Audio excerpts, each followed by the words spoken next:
All right, well, it's 3 minutes after, and we have 25 people in the meeting. So I think we can go ahead and get started. Could everybody see the screen with the PowerPoint cover on it? Okay. So welcome to the kickoff meeting of the Mitigation Advisory Committee for the 2021 Frederick County Hazard Mitigation Plan update. Appreciate your attendance. Jump to the agenda. So really, the purpose of today's meeting is just to reacquaint everybody with the process that we have to go through every 5 years to update the plan, or acquaint those of you who haven't been through it before. In a minute, we'll do a round of introductions. We'll give an overview of the process for updating the risk assessment and the actual mitigation strategy. We'll talk a little bit about stakeholder involvement and schedules and the next steps. As I said, when we were waiting for folks to arrive, we have a large block of time for this meeting today, and we're not going to need it all. So I'd like to keep the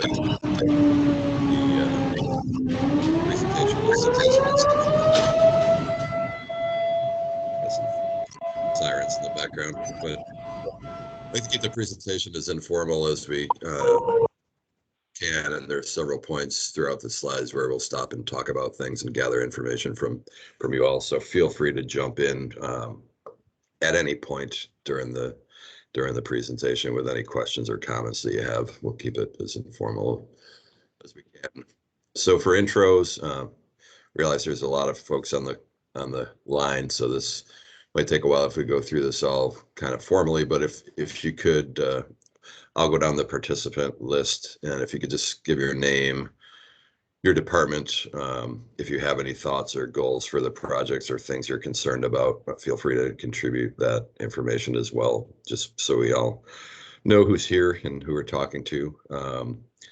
I'll go first, or actually, let me back up and ask. I think on the Word agenda, we had a slot for either Dennis or Jack to make some introductory comments if you'd care to. Jack, you want to make an introductory comment? Sure. Jack Markey, Director of Emergency Management, Frederick County. I think most of the names I see on the phone would recognize me. Thank you for taking a few minutes today to participate in the kickoff for our every 5-year update to our hazard mitigation plan. I think everybody is aware of the impacts of climate change and you know, our pre-existing natural conditions that affect us here in the county. So it's predominantly flooding and winter storms are our lead risks. But as climate is shifting, as we're seeing the heat waves sweep across Canada, we need to not just think about what our past has been, but really try to consciously shape our future, look at our risks, look at what evolving risks could impact us. And the most important part of, once you recognize it, is what do we do with that information? So our past hazard mitigation plans have really, where they have succeeded, it's been because of the participation of the folks in the audience, not as much because of emergency management, because of what you all bring to us as far as risks and challenges in the community, that we can then put action plans together to take this bridge where people drive across during flooded roadways and elevate it so that it's out of the floodplain, as one example, but not the only example. So look forward to participation, recognize how busy people are, and that for some, this is a new process that you may not have been involved in before. So certainly reach out and ask questions, and I'll turn it back to Scott. All right, and I'm Scott Choquette. I'm with Dewberry Engineers. We're the contractor that was hired to help do the heavy lifting and guide you through the process and ultimately write the plan. I'll go through the Dewberry folks first, and then I'll go down the participant list and ask folks to introduce yourself and any thoughts you have. But Jade, why don't you go ahead? Yeah, hi everyone. My name is Jade Payne. I also work with Scott at Dewberry. I'll be a mitigation planner on this project and also a task manager, so handling a lot of the day-to-day, especially up front, a lot of the data needs. So you'll probably be getting some emails from me at some point, but I'm happy to be helping you guys out. All right, and Noelle. Hi, everyone. I'm Noelle. I'm also with Dewberry. I'm a program analyst, and I will be working on a lot of the hazard and risk assessment portion of the plans. Okay, and Emma. Hi, I'm Emma. I'm also a planner with Dewberry, and I'll be supporting on a couple of different things throughout this plan, mostly supporting Jade and doing a little bit of the high-risk stuff as well. All right, so I didn't mention, but I'm the project manager. I've been doing hazard mitigation plans since the Disaster Mitigation Act of 2000. So I'll be overseeing the work. Jade will be the one pestering you the most. And you'll probably see a little less of Emma and Noelle, but they'll be doing some of the behind the scenes work. I'll go down the list just because better way to do it. There's 4 people on the phone, so I don't know your names. So I'm just going to say your phone number. If 293-4281 could introduce yourself. I'm Kristen Elshire, the manager for the town of Myersville. Welcome. And 600-6796. Yes, I'm Rohan Brown. I'm with Frederick County Emergency Management. I'm a planner. Goal for this project is to help out with make sure this project gets completed in a timely manner. Concerns right now, I think we're on track right now, but it might be kind of condensed based on our start time. And once again, I'm a planner, so I can help coordinate some things. That's all. Appreciate that. Share your concerns. 748-4943.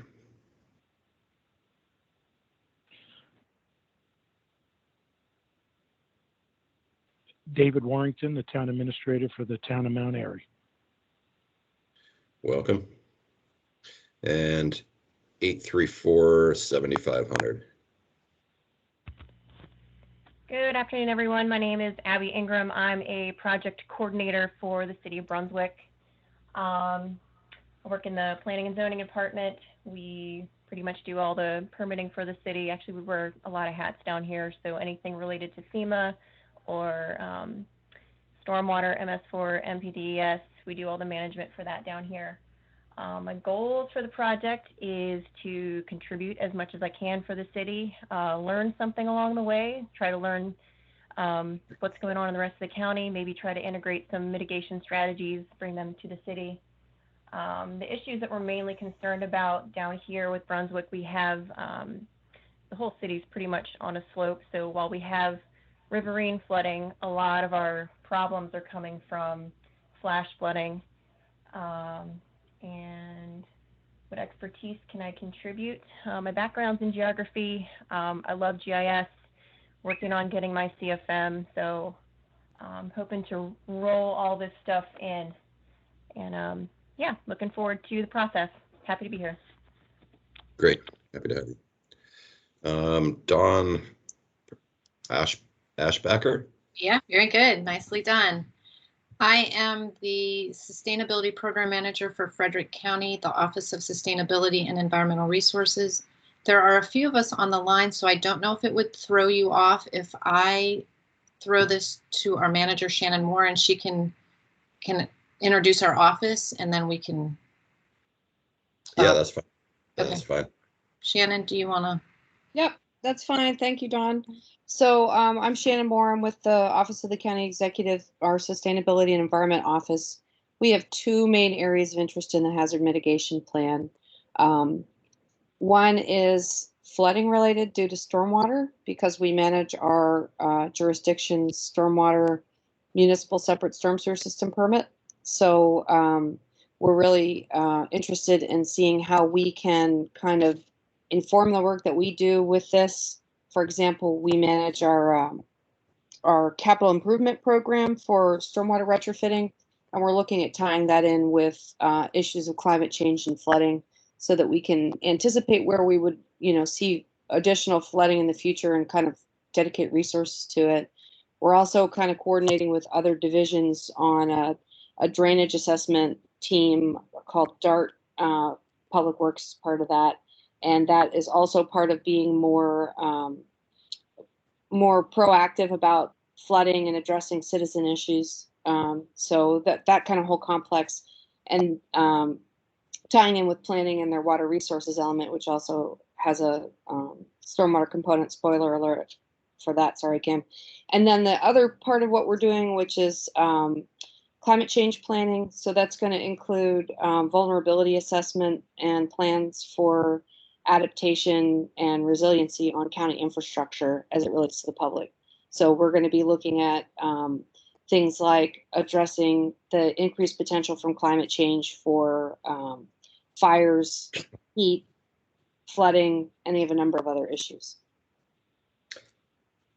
That is great to hear, and you'll be your office will be a key stakeholder in this, because we're trying to move away from the purely check the box FEMA hazard mitigation plan into a more holistic plan that addresses sustainability and resilience and other initiatives that are ongoing. So the timing is great for this one, and we look forward to your involvement. It is. And then Dawn, if you want to talk about the work that we're doing with the Council of Governments on that climate planning, that would be useful. Yeah, so we are just about to embark with the Metropolitan Washington Council of Governments on a couple of studies related to climate action planning. That's one piece, which does include a risk and vulnerability assessment and then an adaptation plan. And then the other part has to do with electric vehicles and readiness. So in terms of climate related issues, that's kind of the area that I'm working on. And then there should be another person joining us. His name is Ryan Icarusa, who's an intern with me this summer, so he'll be joining in. And I also wanted to introduce Don Dorsey, who's on the line. Don, if you want to say hi from our office. Yeah, hi everyone. I'm project manager under Shannon for our capital improvement program. Shannon spoke very well at everything that we're looking for. Just one last thing is that one of the outcomes for us could be an assessment of areas to look for opportunities to address climate change. So we're really curious to see how far your task goes as far as looking at, stormwater flooding issues and the potential for the future in a changing climate, so that we can kind of build on that. Yeah, we'll talk about that some as we go forward. Let's see. David Barnes. If I call your name and you've already gone, I apologize, but I don't think we heard from David. If you're talking, you're muted, David. All right, he might have stepped away. Kimberly Brandt. Hi, good afternoon. I'm Kimberly Golden Brandt. So I'm the director of Frederick County's Livable Frederick Planning and Design Office. So this is basically our comprehensive planning department. So we're responsible for the development of the Livable Frederick Master Plan, which a number of other county departments and divisions were involved in as well. But that's the county's master plan. We're now working on implementation of that through a number of small area plans. So in all of those plans, we are considering climate change. So particularly interested for the mitigation plan, how we address climate change. Also, as the shop that's responsible for land use planning for the county, we're interested in flooding from a land use perspective. And as Shannon mentioned earlier, the county's water resource element is part of our comprehensive plan, and we're looking at updating that soon. So particularly interested in stormwater and stormwater management as well. Great. Mary Dahmer. Hi, sorry, no camera on this computer, but I'm the executive assistant to Jack and the Division of Emergency Management. Welcome. We heard from Donald Dorsey. We heard from Dennis. Kevin Fox.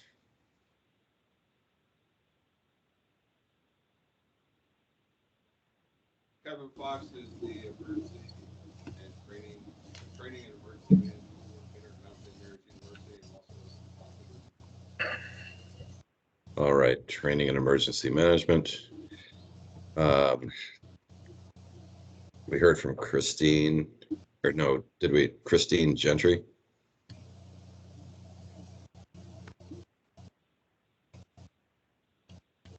You're muted, Christine. I am a National Capital Region planner attached to Jack and the Office of Emergency Management, and I hope to learn a lot about hazard mitigation. I don't really have much background in it, but I do expect to be called upon to assist with the COG and the regional THIRA that'll be happening later this year. Excellent. Jim Humerick. Hi, it's Jim Humerick. I'm the Chief Administrative Officer for the town of Thurmont. Okay. Todd Johnson. Hi, everyone. Todd Johnson. I'm with the Frederick County Health Department. I'm the Public Health Emergency Planner and the Strategic National Stockpile Coordinator. Really interested to see how our annual Regional Healthcare Coalition Hazard Vulnerability Assessment can comport with this plan, and also how this plan can inform that yearly effort. We haven't had the opportunity to look at those together. We're really concerned here about severe weather events. We are required to monitor severe weather events and to communicate with our long-term care facility providers in the community in the event of a severe weather event, and also to work with programs such as Health and Human Services Empower mapping, which identifies citizens that are on electrically controlled medical devices and how the severe weather may impact them when that's coming up. So we're always keeping our eye on those events and doing that type of planning. And certainly happy to provide any kind of public health information for this effort. Great, and we'll talk about how we're hoping to address that more this time than we have in the way of the presentation. Just a few folks left. Roella Lassalette. Hi, this is Roella Lascalette from Hood College. I'm the risk manager. Okay, welcome. And then Kendra Lindenberg. Hi, I'm Kendra Lindenberg. I'm with Emergency Management and I manage the grants. All right. Did I miss anybody? Hi, Scott. This is Robin Chesko. I think I might have joined late, so. Okay. And I just seen Anthony Rosano pop up. Hi, good afternoon, everyone. Tony Rosano, I'm the new Deputy Director in the Division of Emergency Management. Just wanted to introduce myself. And good afternoon. My name is Thurman Maynard. All right, anybody else? Can you hear me? Yep. All right. Good afternoon. My name is Thurman Maynard. I'm the Director and Chief of Campus Safety, also at Hood College in Frederick. Great. Scott, it's Sean Williams, Town Manager of Walkersville. Welcome. I see Robin Chesko. Yes. Hi, everyone. Robin Chesko. I am the Director of Campus Safety, Security, and Emergency Preparedness at Frederick Community College. Okay. And Ryan Acaruso. Hello, I'm interning with Don Aschenbacher's office at Frederick County Government. Great. Sean Williams, Yeah, Scott, I'm town manager of Walkersville. Appreciate being here. Thank you. Thank you. Jason Stitt. Hi, I'm Jason Stitt. I'm with the Department of Engineering Construction Management with the county. My group primarily executes the county's capital improvement program. We work with Shannon's group on stormwater retrofits, stream restorations, and also the DART program. We also manage contractors and consultants in mitigation of storm damage. So. Great. And Tracy Coleman. Hi, yes, good afternoon. Tracy Coleman. I'm with the City of Frederick Department of Public Works, in charge of the engineering and operations departments. And anything that those things encompass. Just a couple of things that I just wanted to.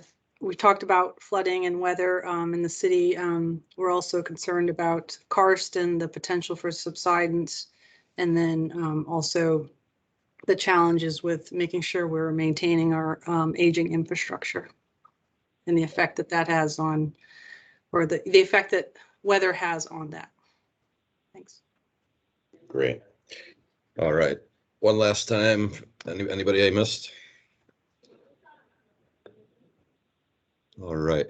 Well, I can say sincerely on behalf of our entire team that we're thrilled about the number of people on the call and the fact that we've got land use, engineering, and emergency management all represented, because oftentimes we get only one of those three as totally dominant, and the plans are traditionally much better when it's all three sharing ideas. So this is a great way to start a kickoff in my mind.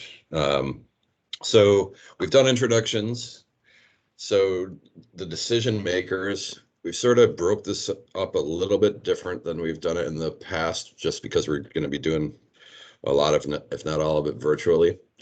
So we have a countywide hazard mitigation planning committee. If you're on the call today, you're probably part of that committee. So that's the large body that will meet 3 to 4 times throughout the process to kind of oversee the development, review things, help us mine for data that we need, et cetera. And then for the jurisdictions, the local jurisdictions and the colleges, we're going to have some individual calls. We're going to call those groups the local planning teams. So you might have one representative on this call, but there may be, within the city of Frederick, different departments, or within Cook College, different organizations that would want to be on a local planning team. Those teams will probably have 2 calls, and we'll talk about what we'll accomplish with each of them. And then, of course, the plan has to be reviewed and approved by the Maryland Emergency Management Agency and FEMA Region 3. So all of these groups and everybody on these calls will be the decision makers. We've already introduced our team, or the ones who are on the call. We also have Jillian Browning, who's not on the call. She'll be our HAZIS lead. That's a loss estimation software. And then Siva Sangaswaran, who's a senior engineer who will be in charge of the pluvial flood analysis. And for those of you not familiar with the term, that's basically stormwater flooding, and we'll talk more about that. We've heard it several times in the intro. The need for it. Siva will be leading up that more technical part of the analysis. So regional hazard mitigation plan overview. And again, feel free to jump in whenever you might want. So as a consultant to the county and to all of you, we're here to facilitate the process, to lend the technical and regulatory expertise and consultation, and do all the heavy lifting, the technical analysis and the facilitating and the writing of the plan. As Dennis, or as Jack said in the intros, what we really need from you is to participate, help us make final decisions, review pieces, help us get the data that we need so that we can keep up with a very aggressive schedule, review pieces, and help us with stakeholder involvement, and then really help to make sure that we create a plan for you that works well for the county and the participating entities or jurisdictions, because it's, you know, it's your plan when we leave at the end of the process in the fall. So we want to make sure that you get a plan that you'll use. So for some of the folks that are newer to this process, what is hazard mitigation? It's any sustainable action that reduces injury to citizens, damages to things, the built environment, and allows the continuity of critical functions within your communities. So if you think of, you know, something like creating defensible space around a building to prevent damage from wildfire, that's a longer term sustainable thing that you do. Or mitigating or retrofitting a building for flood or for earthquake or whatever the hazard may be, that's a long-term sustainable action. Preparedness, response, and recovery, the other phases of emergency management, are not our primary focus. Those would be things like command and control vehicles and equipment and stuff like that. There's a lot of overlap between preparedness in particular and hazard mitigation. Hazard mitigation is really focused more on the long term. Not to say that some of these other things, if they're important, can't creep into the plan, but it has to be primarily focused on mitigation, which in the climate world nowadays is also very similar to adaptation. That needs to be the focus of the plan. Why are we doing this? The obvious reasons are to reduce or eliminate damages or injuries or deaths to things. But it also, there's a focus on reducing or eliminating the need to respond. So when there's a storm event, whether it's a winter storm or a major flood or hurricane, whatever the case may be, tend to think about bridges and buildings and other things that may get damaged, but oftentimes that the response burden of public safety, public works, all of those expenditures and some disasters actually exceed the physical damage. So we're trying to look at ways to reduce that need to respond. And then obviously creating resilience and sustainability is a major focus, and promoting data sharing between the different levels of government. So Frederick County, in order to be eligible for grants, has to have a current plan and update it every 5 years and meet all of the standards of the Disaster Mitigation Act of 2000. The state of Maryland has to do the same. Maryland's, the state's requirements go even further. They have to have an approved plan in order to be eligible for public assistance, which is that money that you get when there is an event to recover. So the idea is data sharing between the two levels as well. So we'll use data from the state plan to inform this plan, and when they update the state plan, the idea is they take the more granular data from the counties and COGS and other local jurisdictions and use that data to improve the state plan on a continuous basis. So again, it's the Disaster Mitigation Act of 2000 that began this requirement, and that act was passed to break that cycle of disaster, damage, rebuild, disaster, rebuild again, by kind of forcing people to be proactive and think about things they can do and ways they can strategize to reduce damages from similar events in the future. So that was the original driver of all this, and I think this is probably it's at least the third, if not the fourth update of the Frederick County plan. And each time it continuously improves, and this time we're going to do some things a little bit different to make it even better. And we'll talk about those in a minute. I mentioned having to have this plan up and update it in order to be eligible for certain FEMA grants. I'm going to go through these grants quickly. The Hazard Mitigation Grant Program has been around a long time. That's a post-disaster event. So if there's a disaster, presidentially declared disaster in Maryland, doesn't have to be in Frederick County, typically 15% of the final damage dollar amount that event is made available in the form of project and planning grants for hazard mitigation projects. So that can be a pretty significant source of funding, but it is dependent on having a presidentially declared disaster, which seems to happen more frequently than any of us would like it to. They've recently broken out the HMGP post-fire grant. It generally works the same way as a post-disaster event where they set aside certain dollar amounts, but they're handling the administration of that grant kind of separately, all under the umbrella of the hazard mitigation assistance programs.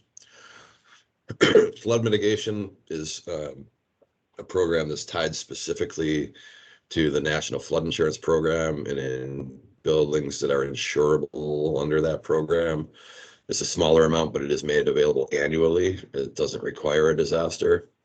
And that program, as I said, it focuses on things like acquisition of repetitively flood-prone properties, elevation or flood proofing of homes or businesses, small culvert projects where you can demonstrate reduce flooding, things like that, but very specifically focused on reducing the burden to the flood insurance program. I saved BRIC for last because it's the newest and most significant. Building resilient infrastructure in communities. It replaces the former pre-disaster mitigation program or grant program. And what BRIC, as the name implies, is really focused on larger infrastructure projects and the whole resilience initiative. There's a focus on critical lifelines, as they're referred to in the plan. So that could be a major roadway, a major bridge, a water and sewer line, but it could also be things like hospitals or shopping malls or other types of infrastructure that are lifelines in your community, that things that your communities depend upon a lot to be viable and to thrive. It also focuses very heavily on the socially vulnerable. So somebody in the introductions talked about that a little bit, that with the long-term care facilities and other vulnerable populations.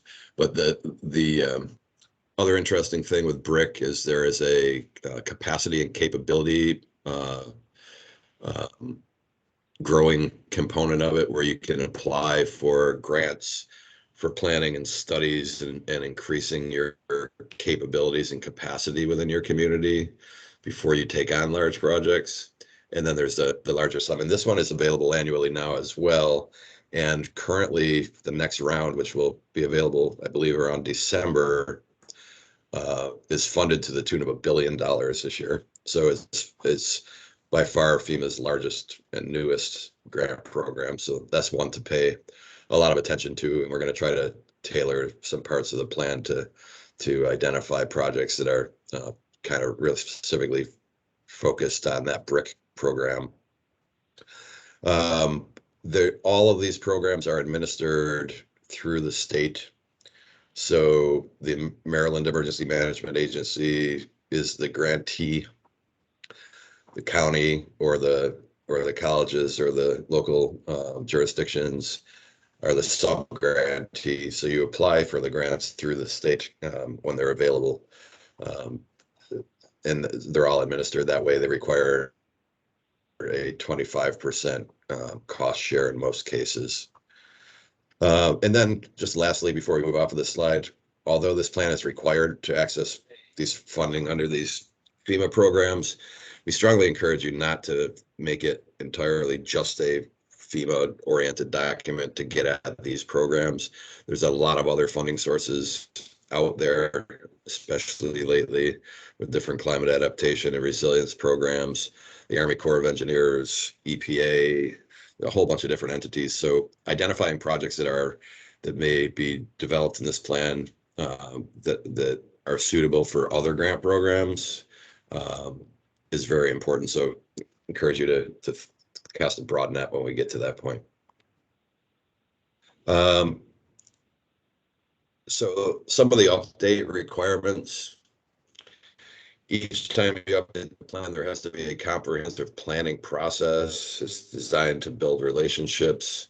You have to show and establish in the plan who participated, how they participated, what they provided, et cetera. So every jurisdiction on the call that wants to be eligible for an approved plan is really needs to participate in the process, and that, you know, that participation will vary a lot between the small towns and the larger cities and the county, of course, but participation is required. We need to document that. We also have to establish a method for monitoring and updating the plan and maintaining it.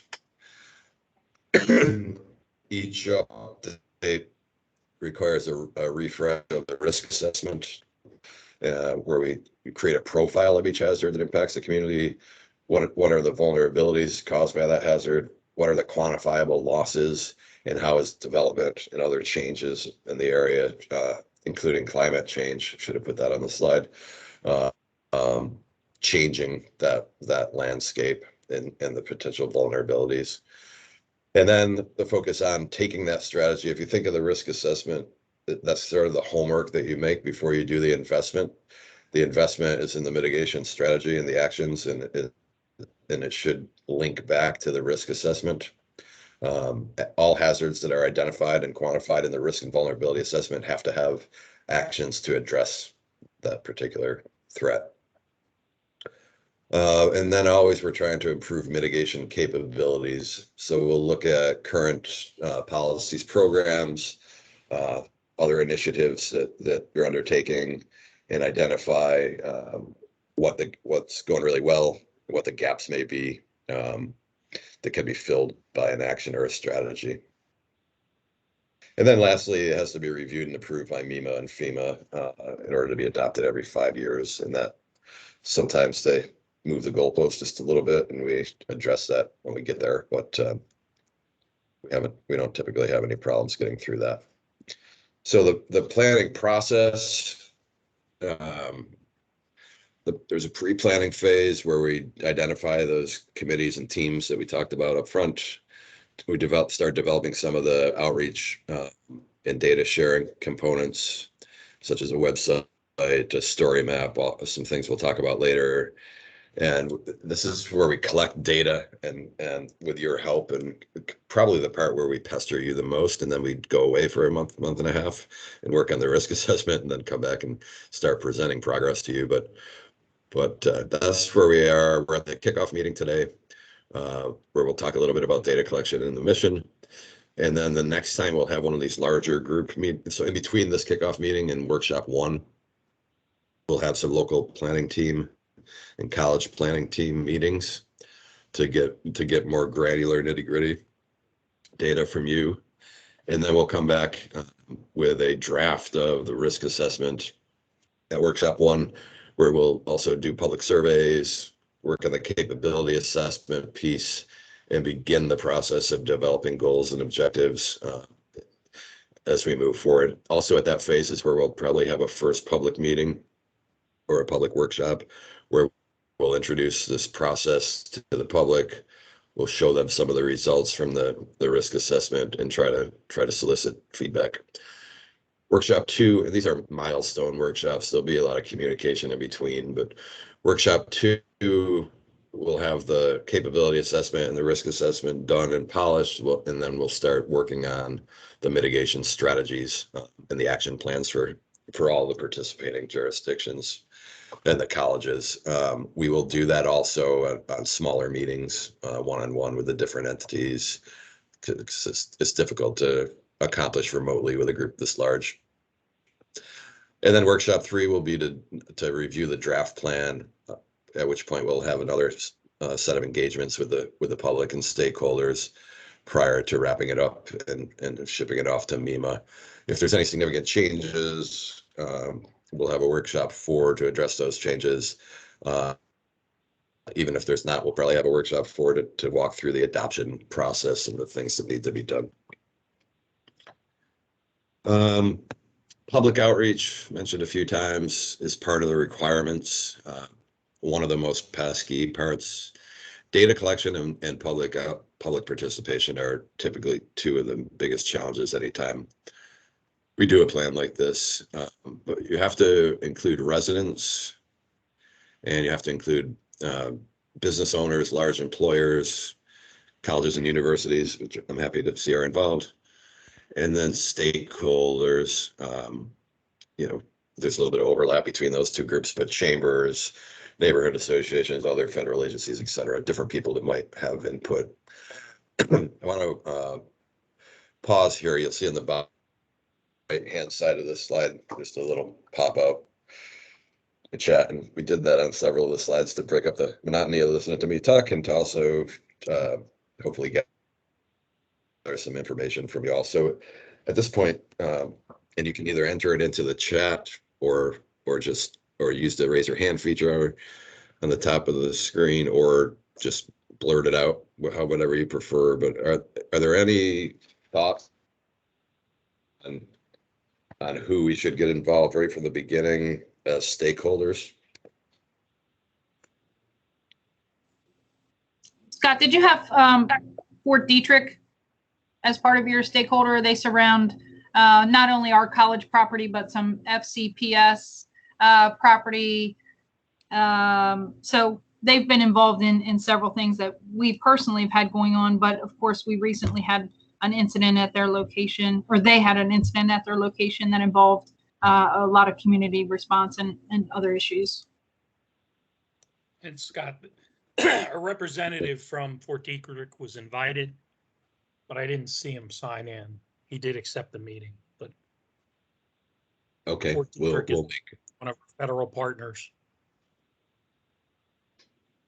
great. We'll make a note of that and we'll reach out to them. Any other thoughts? It can be as small as a local mom and pop business in your community that has a flooding problem. It doesn't have to be one of the entities listed on this slide. Anybody you think might have an interest, generally what we do. And for the stakeholder involvement, we're not looking for them to come to each and every meeting or be involved that way, but maybe just to attend the public meetings or to review a section of the plan if they have an interest. The involvement can be very much tailored to their bandwidth. And I saw someone mention CSX in the comments. Okay. Now, were the partners with Frederick County Public Schools, were they on your list? Oh, they should have been on the list. Beth or Holly? Yeah. Okay.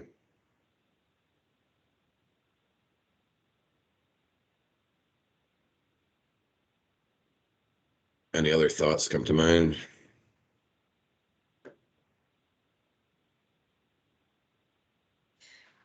It looks like we have some people in the chat leaving some options. Someone said city and county economic development would be a good option. NPS, state and national parks, Chamber of Commerce. Okay. Yeah, and the NPS, that's an interesting one. I did a job recently that was focused entirely on resiliency of historic and cultural resources, the impacts of climate change on historic buildings and the importance of historic preservation. So NPS oversees the state historic preservation offices as well as parklands, and actually has some resilience grants available from time to time. And interestingly, the firm that we were partnered with is headquartered in Frederick. So they're a historic preservation firm. So I may ask them to come on as a stakeholder. We don't have to beat this to death here. I just wanted to get people starting to think down that path. But if any other ideas come to mind, please put them in the chat.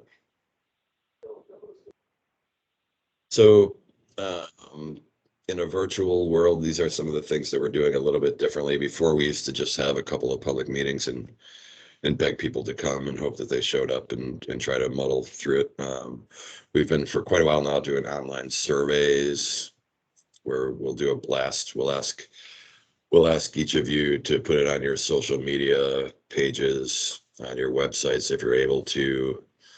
Well, the county put it on theirs. And it's just a way that people can spend 5 to 7 minutes online, answer 10 or 12 questions and provide feedback that way. Those, even before the pandemic, traditionally worked a lot better than the public meetings. We get better feedback from the surveys. We'll obviously do a project website or web page. If you think of any stakeholder or community champions, if there's somebody in your city or town or on your campus that's particularly active in the community and can help get the word out, that's something that has worked in the past. Of course, we'll do the virtual workshops and public meetings. You see videos up there. You might have noticed we're recording today's session. We're thinking that we would post the session on the websites and on the social media and see if we can get a few views that way. We've other plans, we've been recording them and we haven't really gotten around to posting them, so I don't know how well that works, but it's a thought that we had that we would try that. Neighboring jurisdictions and counties, maybe committees, people who have sat on the similar committee to this in a neighboring jurisdiction might have some feedback or input. And then lastly, we've been creating a story map. For those of you who aren't familiar with what that is, it's essentially a link to a GIS map in a viewer tool. And any member of the public can go to it and drop a pin on an area where there's a flooding problem, a description, or attach a picture, as the case may be. And particularly with the stormwater, flash flooding, pluvial flooding is a helpful way to gather input from the public on where there's hot spots. It can also apply to other disasters, but typically it's stormwater, landslides, that type, or even karst and sinkhole problems, or whatever the case may be. It's one more way where people can scroll around and find their neighborhood and complain about the culvert at the end of their street type of a thing. So we've had some limited success using those, but enough so that we'll try it out here. It's not a really difficult thing to do. It doesn't take a lot of time. I think I've talked about most of this already. We will also potentially do a stakeholder survey that's a little bit longer than the 7 or 10 question public one, for people who are interested in doing a deeper dive.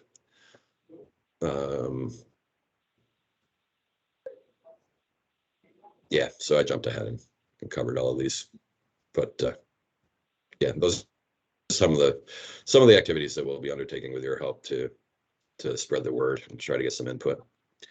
So again, onto the plan, and this is another slide where I'll open it up to questions, but some of the proposal the county asked for in the request for proposals, that there'd be a much greater emphasis on climate change analysis in the relevant hazard sections, and the Massachusetts State Hazard Mitigation Plan combined climate adaptation planning with mitigation planning, and they did it in a very effective way. It's gotten a lot of attention nationally as being a great example of how it can be done. So we're going to be looking at that for some format cues and different ideas on how we might address climate change. You're required in every hazard that we don't do a separate climate change section of the plan, but we address it in the risk and vulnerability assessment, because it's not really a hazard of its own. It has an impact on a lot of the other hazards. So within each of those sections, we'll have a discussion and an analysis of how climate change is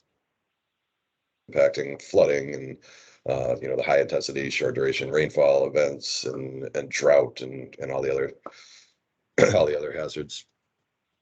We're also going to have more of a focus on high hazard potential dams. That's sort of a missive from the state and FEMA Region 3 to do a little bit more robust analysis with that. Public health emergencies, which are obviously in the fore right now. It's not a public health document, and we could have a lot of debate over whether pandemics or viruses are a natural hazard. So what I think we decided to do is not, turn this too far around into a public health plan, but to look at the nexus between infrastructure, planning for the socially vulnerable, all of those, to keep an eye on the public health emergencies as they relate to the other hazards. So again, continuity of operations, internet access, backup power sources, different redundancies, those types of things mitigate and prepare for natural hazards, but they also mitigate and prepare for public health emergencies. So we're going to make that connection.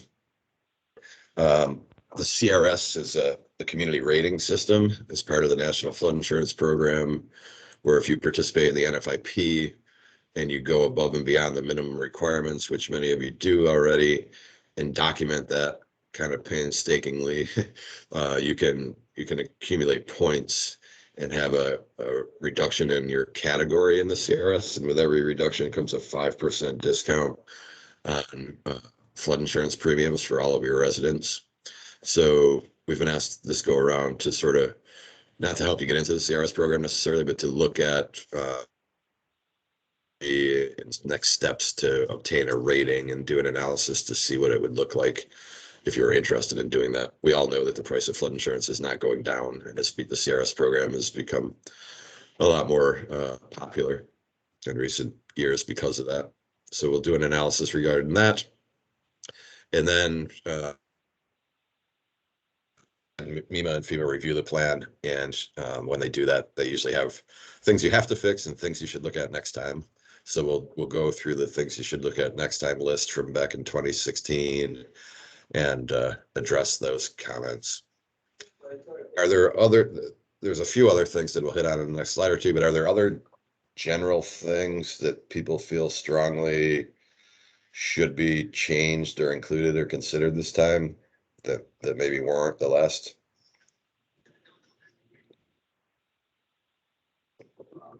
I think a lot of them came up in the intros, and I think they synced up fairly well with this list.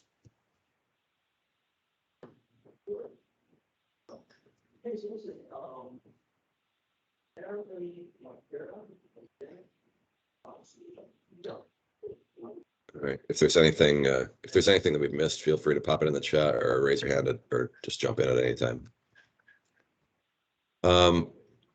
So the pluvial stormwater analysis, we talked a lot about that in the intro. Again, pluvial is basically stormwater.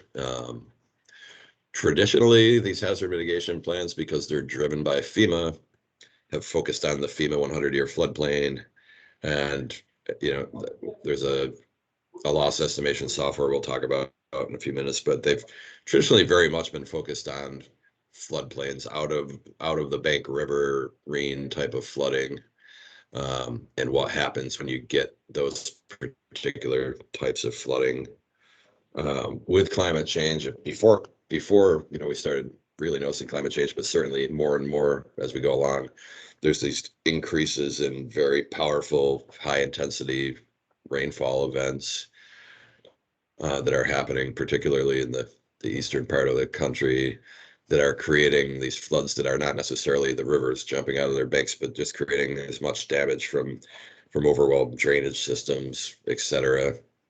And we're hearing that consistently, not just from Frederick County, but from a lot of our clients. And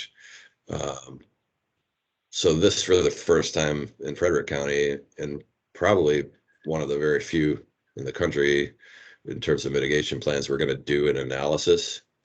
Now, the analysis will incorporate some work that we've done in the Clover Hill area and the Army Corps of Engineers has done for the city of Frederick.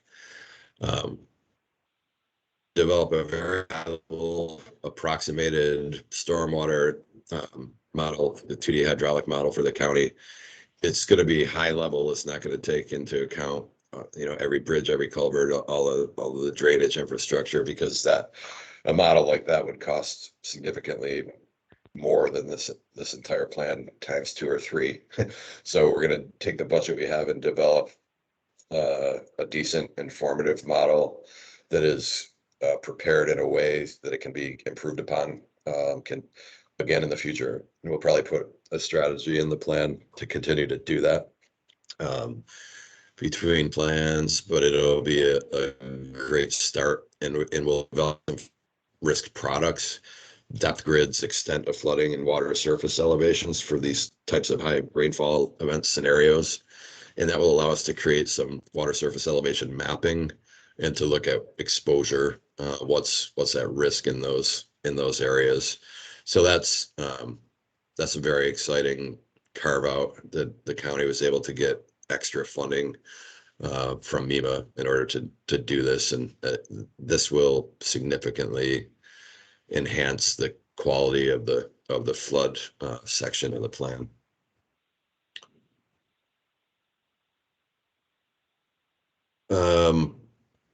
Also, we're going to look at increased consistency with plans and programs. We were excited to see in your RFP that you asked for this, because it's something that FEMA has encouraged all along, and not most plans haven't been really good at it in the past. So the whole idea when they created the DMA 2000 was not just to create a plan, but to kind of incorporate this concept of mitigation planning into the mindset of the community. So it ends up in your comprehensive plan, it ends up in your daily operations or capital improvement budgets, not just in a single on-the-shelf plan. So this time we're going to be trying to incorporate with or look at the livable Frederick framework in your comprehensive plan. The US EDA Institute for Sustainable Development, Disaster Recovery and Resilience Projects, addressing community lifelines consistent with the BRIC grant program that I talked about. So we're going to try to view the plan through a larger lens this time, to try to sync with these other initiatives, because they're all very similar and very of one another. Again, I'll pause for comments. Are there any other efforts that we should try to incorporate or look at? We will look at most if not all of your plans when we do go through the capability assessment, but is there anything specific, other initiatives that are ongoing that we should throw into the mix?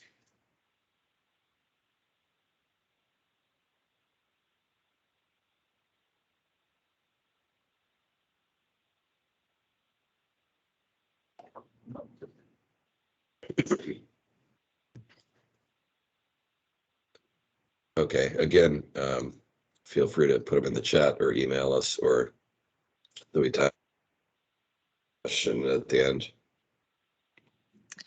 Scott, someone put something in the chat. They said the city recently updated the master plan. That's good to know. Okay. Okay. And when we have the one-on-one meetings, the local planning team meetings, we'll have an opportunity to discuss these things in smaller groups as well. So just really today is to kick off to get you thinking in that direction. Couple of other additional requirements from FEMA: fully integrate the National Flood Insurance Program and FMA requirements in order to be eligible for certain grants. To have the section that deals with repetitive and severe repetitive loss properties. Those are properties that are insured by the National Flood Insurance Program that have received multiple claims over a certain period of time that exceed a certain amount, and they're a high priority for mitigation for FEMA. So they require that we do an analysis of that in the plan. Also, if you join that community rating system, you have to do a lot of work with repetitive and severe repetitive loss properties. So we'll be looking at that data and working with you to decide whether there's anything that can be done around those problems. We have to describe the current status of the projects from this 2016 plan. We'll address any changes to critical facilities, and we'll address any changes to capacity and capabilities in the capability assessment section.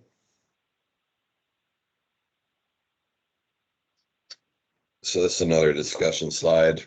For those of you who are familiar with or were involved in the last plan, are there things you like about it? Things that you don't like? Additional people or that should be in specific things with the layout or utility or usability of the plan. Any items like that, general commentary. Hey, Scott, this is Jack. One thing I will mention, because I'm sure there's at least one person out there in the audience hasn't been through this before. You know, the challenges of trying to create a plan that, you know, we like to keep live, but really gets touched hardcore, you know, every 5 years is, well, I might not know accurately what I'm going to need in year 3 or something pops up. How do we manage that? And so I think for everybody that is part of this, when we work with agencies on grants, we typically tell them, you know, identify the problem and work out what you think the solutions might be to that problem to try to craft kind of a project. And while we may not have a funding source for you right now, the importance is to capture the idea of what you're trying to do to reduce the risk or reduce the hazard. So I don't want people to get lost in the concern, you know, that, well, I can't perfectly project what a project will cost. We still want to capture the value of it, and hopefully through some of the hazardous data and other data, we'll be able to put dollars, you know, to the value of addressing that risk. But I don't want people to come into this, you know, kind of afraid of, well, what if I propose that project and it needs to change, or what if I propose that project and, you know, we don't see it as the right, you know, dollar value.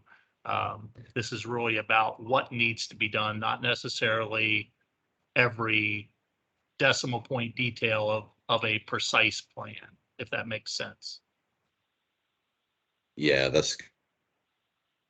I'll just add to that also you're not on the hook to complete the projects that we put in the plan. Ideally, you should focus on realistic projects that you can do in 5 years, but you're not on the hook to do it. So it can be a wish list, and it also can help you with other, you know, if, for example, if you go to your elected board with a capital improvement request, you can point to this publicly adopted plan where it's been identified as a priority. So, but you're not on the hook to do the projects. Which is a good lead into the last bullet. What we'd also like to do this time, and this is probably not detailed in our proposal, but like oftentimes we spend a lot of the relatively small budget, you know, spending a lot of time updating, like say, for example, the earthquake section or one of the other lesser hazards that doesn't change a lot over time. And while we have to update all those sections, we really this go around and want to emphasize the project development, spend a little less time on some of the smaller hazards, a little more time on the important ones like pluvial flooding, but also put an emphasis on you know, really good project development, because the risk assessment is only valuable if you do something with it, right? All right. Couple more slides on this, and then I'm going to turn it over to Jade to talk more about the more fun part of the projects. So in your current plan, there's a hazard ID and risk assessment, and we'll talk about the hazards that are included in a minute. For each of those hazards, we do a ranking. And the ranking you see over in the last column on the right, the 2016 ranking, you see the low, medium, low, all the way up to high. That doesn't mean that one with a low or a medium low doesn't pose a threat. What the ranking does is talks about how much emphasis we'll give it in the mitigation strategy and in the rest of the risk assessment. So we go through this process where we look at what's the probability of that event happening, but primarily based on history.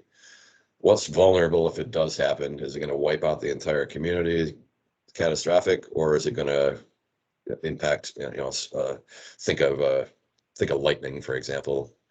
It's high impact, but it doesn't impact the entire county or the entire town. It impacts a very narrow geographical area. So what's vulnerable? what's the maximum threat? Is it isolated or is it large? Warning time, things like different factors like this, and they can vary, but these are generally the typical ones. Each one is weighted. Typically, probability is weighted the highest because you want to know if it's going to happen. And there's a kind of an algorithm that put it through to come out with a ranking for the priority that particular hazard will get in the plan. Some of that may change as climate change increases things like high intensity rainfall. So in the last go around in 2016, the selected hazards were in 3 categories: geologic, hydrologic, and atmospheric. So the atmospheric ones, I won't read through all these, but extreme heat, wind, different types of storms, tornado, etc. The hydrologic ones, as the name implies, they're all related to water or not enough water. So flooding and flash flooding, dam and levee failure and drought, and then earthquake, landslide, and land subsidence. And you can see how they ranked based on that formula that we just identified. The 2 highest ones were severe winter weather and flooding. Dam and levee failure ranked lowest, and then the other medium lows were earthquake, landslide, and hailstorms.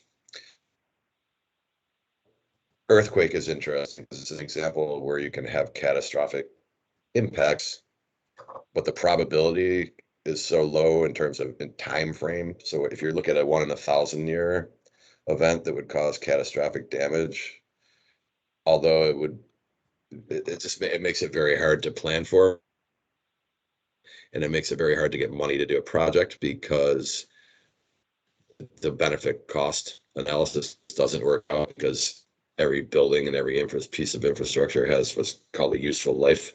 And if you look at the timing between major earthquakes, typically they're a challenge to find funding for. So things like that are some of the logic behind how they rank.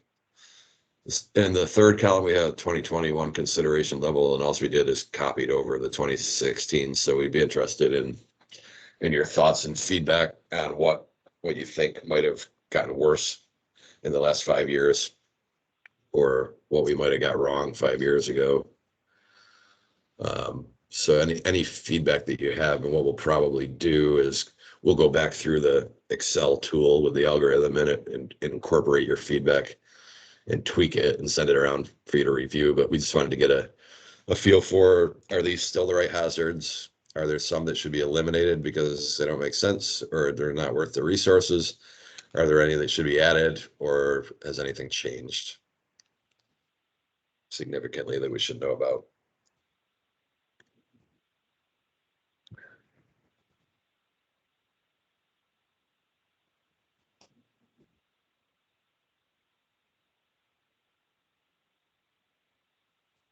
This is Todd from the health department. So I don't know, tornadoes are in the news an awful lot here lately in the mid-Atlantic, more so than they have been. So I don't know if I'll be interested to see what the group comes up with the consensus on where that ranks now. Yeah, that's a good point. Similar to those high intensity rainfall events that cause flash flooding, a lot of them spawn tornadoes. So we have been hearing that from some of your neighbors, and the plan that we're doing in Virginia right now, we did just increase their consideration of tornadoes.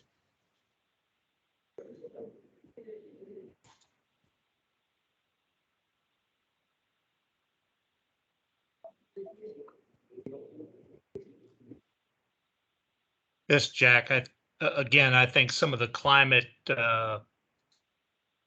issues that we're seeing in other parts of the country, we're a weather pattern away from experiencing some of those same challenges. So I think for me, the last time we had a significant drought was back in 2001, which did start to be, a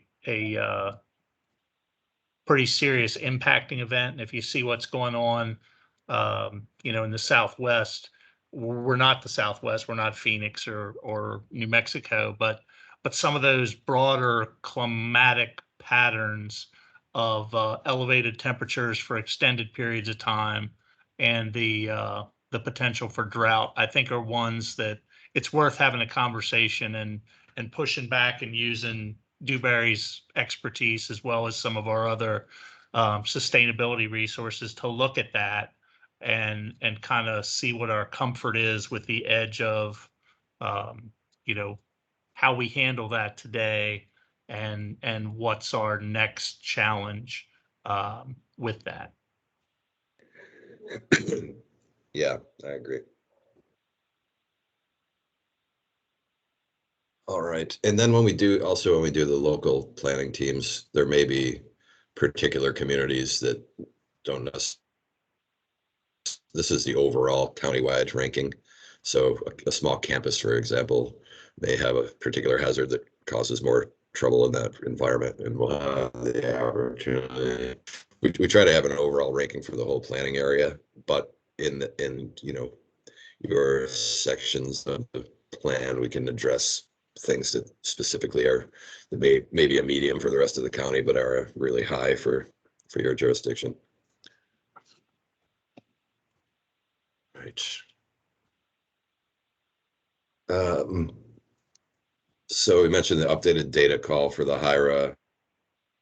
Have there been significant events that have occurred since 2016 or vulnerabilities that have changed that we should talk about now?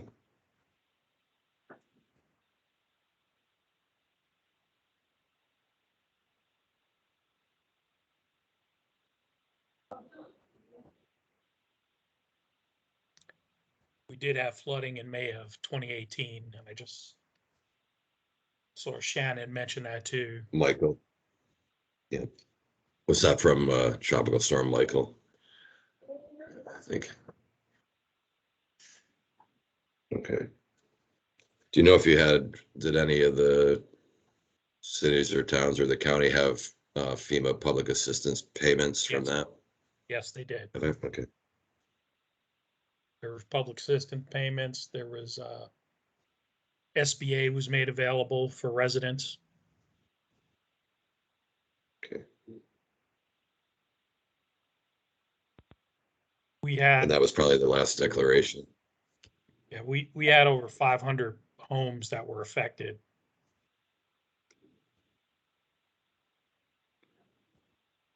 Okay.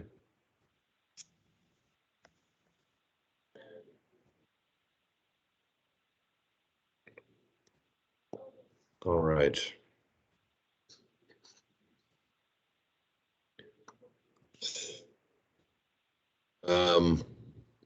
So critical facilities will defer to the smaller meetings, but we'll be sending you the existing list from the 2016 plan ahead of that meeting, and with a deadline for updating that. So any critical facilities have been taken offline, or ones that are new, or different categories that should be considered critical facilities that weren't the last time. We'll be talking through that. It's not really conducive for a large meeting like today. Loss estimation approaches. So for flood, hurricane, wind, and earthquake, we'll be using tool that FEMA developed as this. It's a loss estimation software. It's not perfect. It has a lot of flaws and sometimes requires a lot of tweaking around the edges. But since Frederick County does have newer flood maps, you have what's called depth grids that FEMA's provided. And essentially, without going into all the details, I'll just give an example of how it works on flood. So pretty much it maps a floodplain from different return frequency events. And then it puts that floodplain over the top of digital elevation. So it looks at the depth of flooding in different areas of the floodplain. So instead of just saying X number of things are in and everything else is out, it looks at the types of construction, types of infrastructure, et cetera, that is in, what the actual depth of the flooding will be in a particular point, and it applies a depth of damage curve to those building stock and infrastructure stock type features, so that instead of just saying this is your exposure of everything in the floodplain, it actually estimates losses. And it has similar methodologies for wind and earthquake losses based on construction type and different things. It's nationally aggregated building stock data. Wonky, it's not perfect, but to identify trends between certain parts of the county or from city to city or town to town, it is useful in looking at losses from that perspective. For all the hazards that are not included in that software, we'll do a combination of looking at national databases like the National Center for Environmental Information, NFIP losses, public assistance reimbursements, looking at what's in the state plan and downscaling that, basically gathering as much historical damage data as we can from whatever the best available sources are to help determine probability and estimate future losses. And it's really as good as the analysis on losses is as good as the data that we have. And then we augment that with just straight out exposure analysis as needed. I am going to give my voice a rest and let Jade pick up from here for a bit. Yeah, hi again, everyone. My name is Jade Payne. I'm a mitigation planner on the project, as I mentioned before. So I just wanted to take you guys through some of the updates and changes that we can expect to make on the capability assessment and the mitigation strategy update. Oh, I'm sorry, I'm driving the slides. All right, yeah, so starting out with the capability assessment, what we'll end up doing is providing a template that has all of the 2016 information, including some of the tables that are listed here, and some other elements that appear in the narrative of the plan that we need to get updated. So we'll provide that template, and we'll be able to ask you guys to update that on a smaller local planning team and college planning team basis. And we'll really dive deep into that when we meet with the individual local planning teams at some of the smaller meetings that Scott had mentioned before. Some of the things we'll be looking to update, we listed some of the tables there. So we have a mitigation capability analysis compilation, which is a very big matrix style table that's in the plan that covers a lot of things. It goes into the comprehensive plan, looking to see if there's a mitigation element, seeing where there's subdivision regulation, zoning ordinances, building codes that address natural hazards, NFIP participation, really kind of aggregating everything that any of the jurisdictions in the county could have that can play a role with mitigation. And it does a really good job of summarizing that. So we want to make sure that gets updated. Also looking at, the other two tables there list out some plan assessments.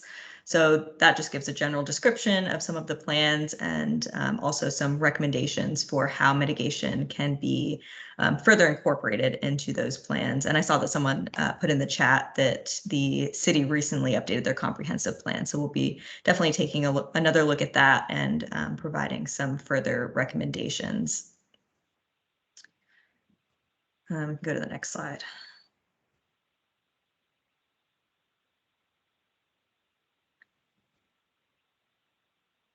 All right, so now I just wanted to quickly go over some of the goals and objectives. We won't go too in depth here. We're going to have time later on in the process to really, figure out what specific goals we want to create, if we want to stick with some of these, if we want to make some changes. Some general changes after looking at these, and there's 3 slides with these goals and objectives, so there's quite a few. But we'd been taking a look at them to see what the goals were for last time. It looks like there was some specific hazards that were broken out. Like here we have goal C, looking at vulnerability to sinkholes. So specific hazards, but not all hazards, were broken out into separate goals. So we'll see if any of those priorities have changed. A potential option that we can do is combine some of these goals and make some more general, and then really get down into the specifics and the objectives. It might just make it a bit cohesive, because we do end up linking back any of the mitigation actions that are part of the overall mitigation strategy to these specific goals and objectives. So it might make that a little bit easier and clearer to understand, but there's quite a few options that we can take. So we can stop here and see if there's anybody who has any strong feelings towards any of these goals and objectives. If you like having everything broken out in a very detailed sense, that's totally fine. We can stick with that. If you'd be open to combining some and making some of the goals more general, maybe having one that just focuses on projects and physical elements, another one that focuses on education and public outreach, maybe another one that focuses on more capabilities, making adjustments to plans, making sure all the departments are prepared to help with mitigation, something like that. So I'll stop here briefly. If anyone has any strong feelings either way, feel free to put it in the chat or just jump on and let us know. Yeah, and I'll just add that we found that interesting that it's very functional. It's based on functional areas: public awareness, planning and policy and ordinances, evacuation, communications, critical infrastructure, facilities, etc. And then it has like 3 hazards in there. And I guess the question it begged is why wouldn't you have them all in there if you're going to have some of them in there? So we didn't know if you wanted to configure that differently. And then the other thing I'll just throw out there is sometimes, so you have to link all of the projects to a specific goal and objective. So a lot of times we'll have it really more simplified, like one goal related to policy planning and public outreach, one related to project oriented, and another one related to future development or something like that, and then have 3 or 4 objectives under each of the 3 simplified goals. So just an idea to throw out there.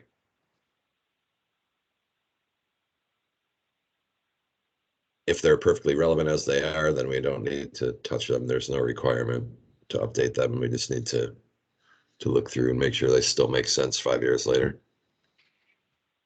Looks like we had someone say in the chat, simplicity is great for general awareness. Action requires details. I like the idea of simplifying where we can.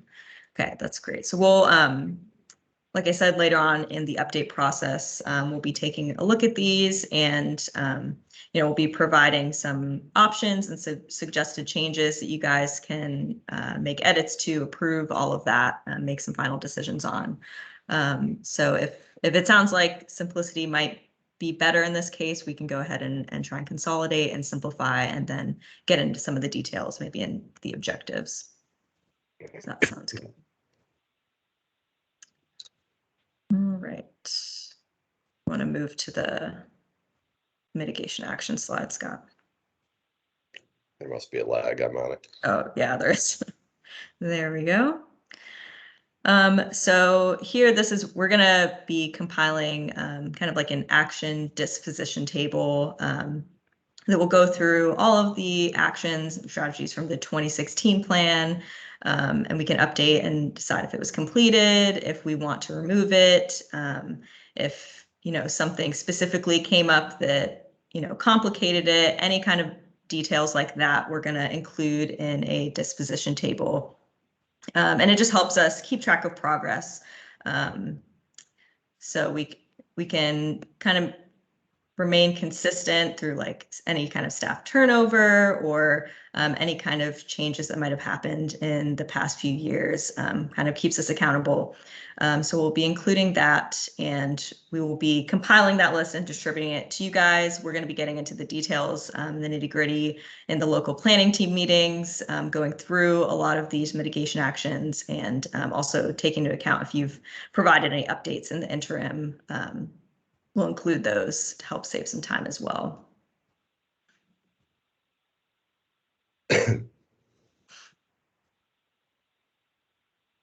All right, and then, so public involvement in the plan, we will need to document how the public was involved, not only in this current update process, but also throughout the past 5 years since the plan the 2016 plan was released.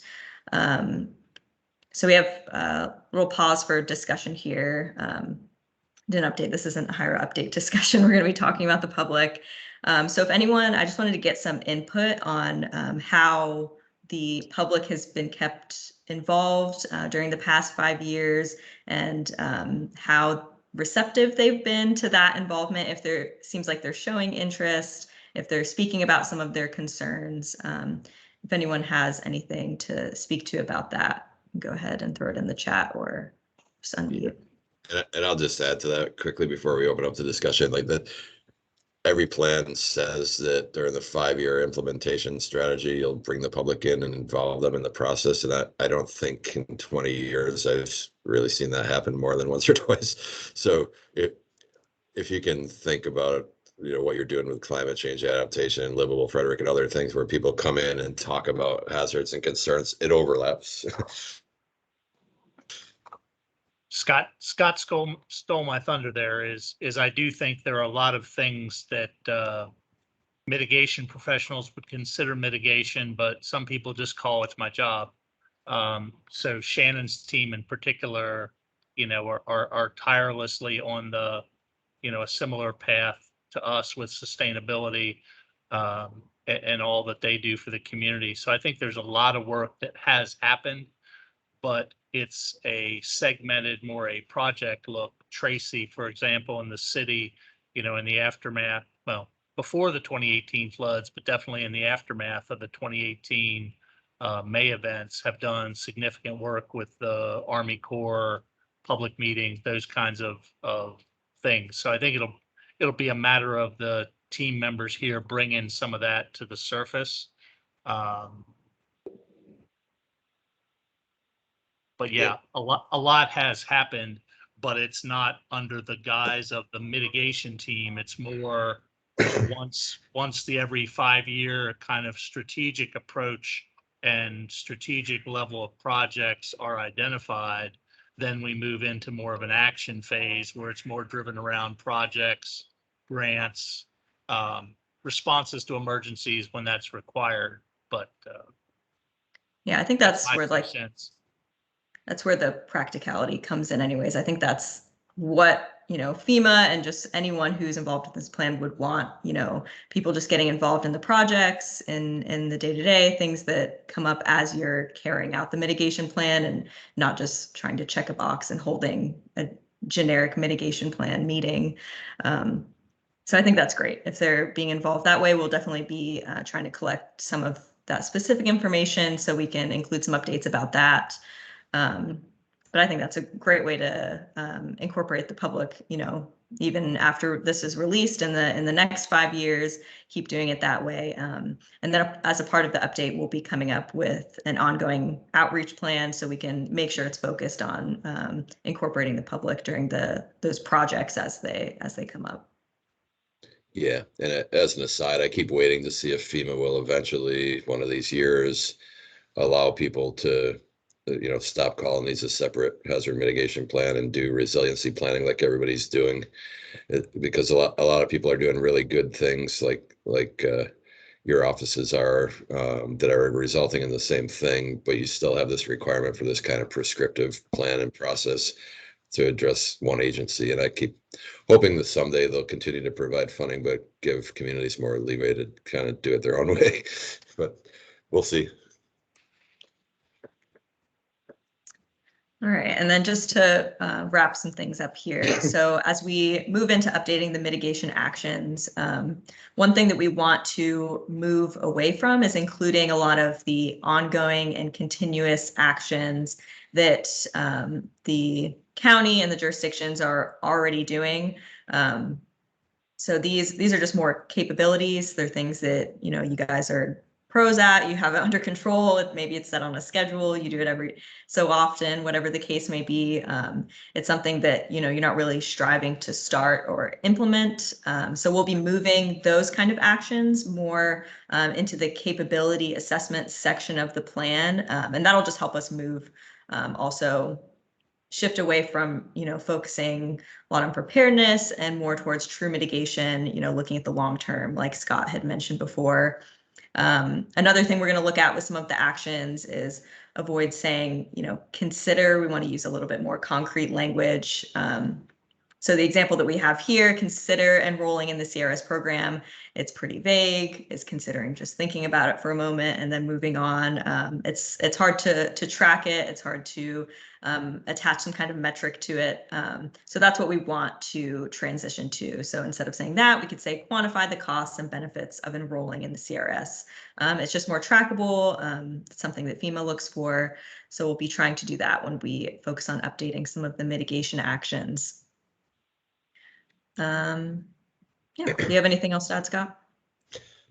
No, only that FEMA has shifted in recent years. We used to put everything with the kitchen sink in there. More was better, and they've kind of shifted to encouraging people to have more succinct, quantifiable 5-year strategic action plans.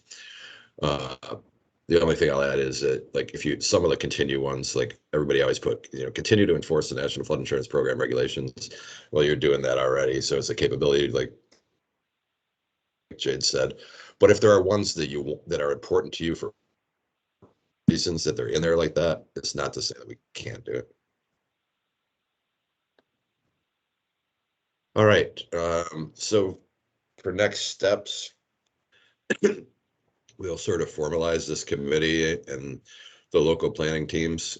The way we'll formalize the local planning teams is we'll send an invite for a meeting to the person from the community who is on this call, and then you decide who to invite and who should be on that team. And the first meeting will document attendance, and that becomes the local planning team. I think it's as simple as that. Keep thinking about the stakeholder piece and who might that be. After this meeting, we'll prepare to distribute to you a capability assessment questionnaire, some goals and objectives to stab at, a mitigation action disposition table, which will just be the actions for your city or town or campus from the last plan for you to for us to go through together on our next call. We'll send the final hazard ranking review. I think we heard maybe we ought to look at tornado for sure, and some of the other ones that are impacted by climate change, and take another run through of that weighting to make sure it still makes sense. And then a HIRA/GIS data call or request or questionnaire, and then critical facility list to provide updates for. So those are the things we'll provide to you in the very short term before we reach out and ask for a set of smaller meetings. Those smaller meetings will be less presentation and more roll up the sleeves with a small group of people, by the way. So don't think you need to sit through another 2-hour presentation. Some other things we'll be doing: creating the website, creating the story map, and getting the online survey out there. So these are sort of the immediate next steps.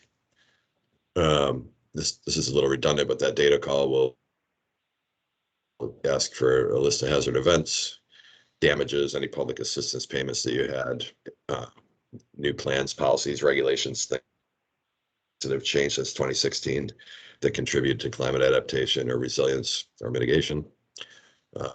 All of these things, please, if things come to mind, just shoot them to us in an email. And then lastly, the project schedule is very aggressive. So we're going to need your help being responsive to requests. The bottom line here is that the MEMA, the submittal to Maryland will happen sometime in December, probably closer to the end, around Christmas time. But there's a lot of steps that lead up to that. The heaviest lift is the risk and vulnerability assessment from a technical perspective, and that's where we need the most information and input from you. And then, as we mentioned a million times, the public engagement and things like that. So an aggressive schedule, but not doable.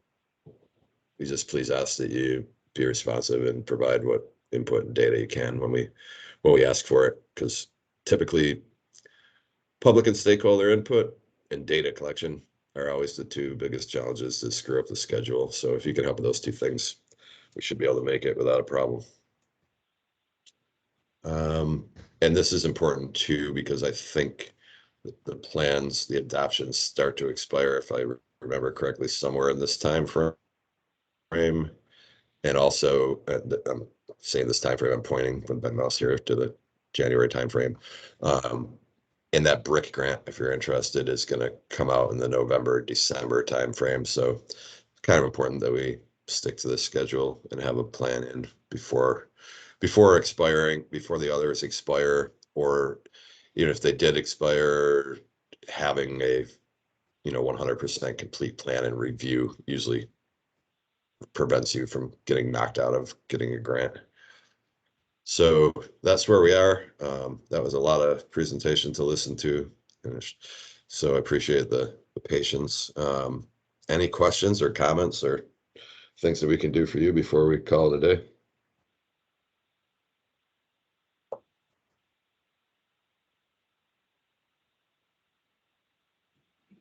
It looks like someone dropped something in the chat. Important to recognize the county municipal bond rating agencies are increasingly asking what we're doing for mitigation and climate adaptation. Yes, absolutely. In fact, we should add that to that why we do this plan slide. Yes, Jack, I'll close out by thanking, everybody. I know this is a lot, and for those that don't do emergency management, mitigation, all that stuff every day, it seems like it's a lot, but I assure you that a lot of this is the things that you do already every day that are just good business, that we are wrapping in some different terminology, and we're asking you to maybe extend effort a little bit, but a lot of this is getting credit for the good work that you're doing every day to make Frederick County livable, safe, sustainable, all those kinds of things. And we're going to try to wrap that theme all into this project. So thank you for your support as we move forward. Just a quick note for the municipalities and the other people on the line. This is not just Frederick County's plan. This is our plan, and the municipalities, when we pull all this work together, it can become your plan, you adopt it, and it makes you eligible for everything. So this is a team effort to make us all more resilient and to develop mitigation projects that will make our community safer and reduce your problems.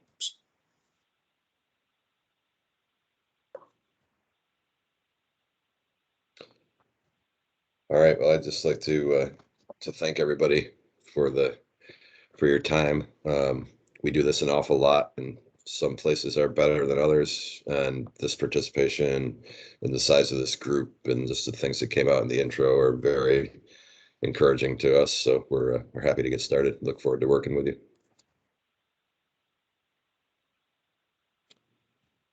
Have a great day. Thanks, Scott. Thank you, Thanks, Scott, everyone. and your team also. Thank you.